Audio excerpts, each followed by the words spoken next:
All right, welcome back to the Punctures Chance podcast. I'm here with Ben Shalom. Oh, just shaking some hands. What do you make of this fight with Jessica McCaskill and Lauren Price? It's a massive test, very, very early on in her career. But she needs big tests because she's a big talent and she's broken so many records in her life and in her career before now. This is a.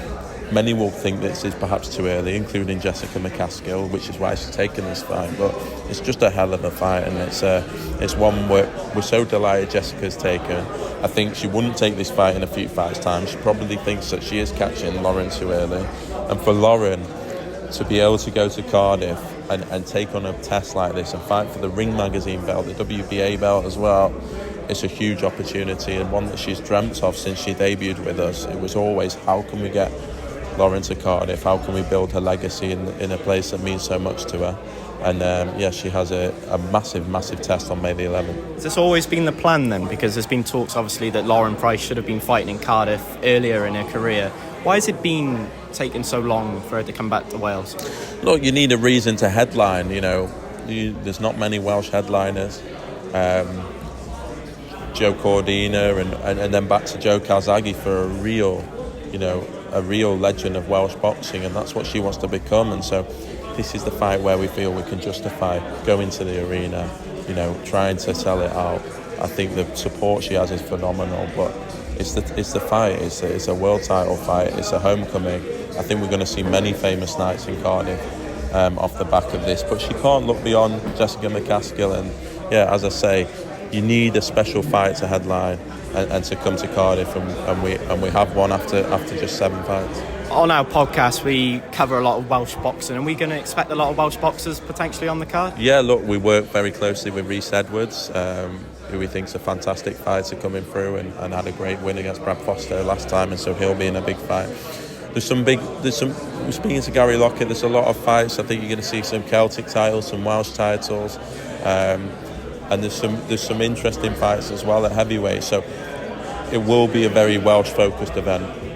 We want to celebrate Wales. We know how much they love their boxing. The last time I was here was Liam Williams against Chris Eubank Jr., and that was an unbelievable atmosphere. And I'm excited because for me, this is where Lauren Price is going to be fighting regularly. And so we want to develop the next stars and make sure that there's opportunities for Welsh boxers throughout the card. So a huge night in Cardiff. You talked about the heavyweight division. Obviously, you got a big show coming up March 31st, Fabio Wardley and Frazier Clarke.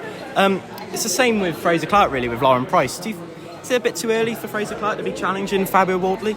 Look, we got a lot of criticism when he didn't fight Fabio after 6 fights. The same people saying he ducked him then are saying it's too early this time.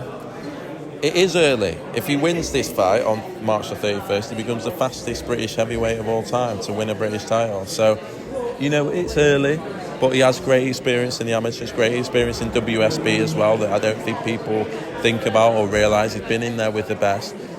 If he can match Fabio Wardley for grit, determination, I'm not saying that's a small order, then I expect him to win the fight. He's a fantastic fighter and a fantastic talent, but it's a tough test, and he's going in there, someone with 15 fights and a great knockout ratio, and come through some decent tests. So, a great fight. Yes, early in his career, but the aim is to become the fastest British heavyweight of all time. On that card as well, Chris Kongo takes on Florian Marku. What do you make of that fight? Because this fight, for me, is probably one of the best fights out there at the moment. Yeah, it's a great fight. I think it's one of those that sort of creeps up on you because Chris and Florian, we've worked with both for so long. They've constantly been at each other, never thinking that they would fight. Florian, in fairness, was at his stage in his career, he's a big name, and Chris is coming off a defeat, and so Chris, for me, this is a lifeline in a way that Florian's thrown him, who's unbeaten, who has a huge support, who generates huge numbers, but it's the needle between them. Chris is fighting for his life. And Florian is not wanting to take a backward step, and he, for me, looks like a completely different fighter since he started with Grant Smith. Last one from me: if Lauren Price's successful year on May 11th, are we expecting Lauren Price to come straight back here, potentially? She was at the Cardiff City Stadium the other week with Aaron Ramsey pickside. Can you see her maybe headlining there? I can, just because of the Welsh support. It's incredible. It was pandemonium over here when she won the gold medal. She was the first Welsh boxer ever to win gold.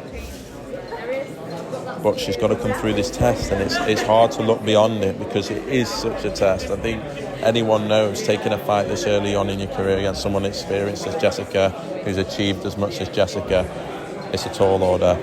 Let's see what happens, but of course this is the first of many, hopefully, special nights in Wales. And as I say, I look at what Katie Taylor's achieved in Ireland, Tasha Jonas in Liverpool. Lauren Price has the opportunity to do something great here. May the 11th hopefully is the start of that. That's great. Thanks so much.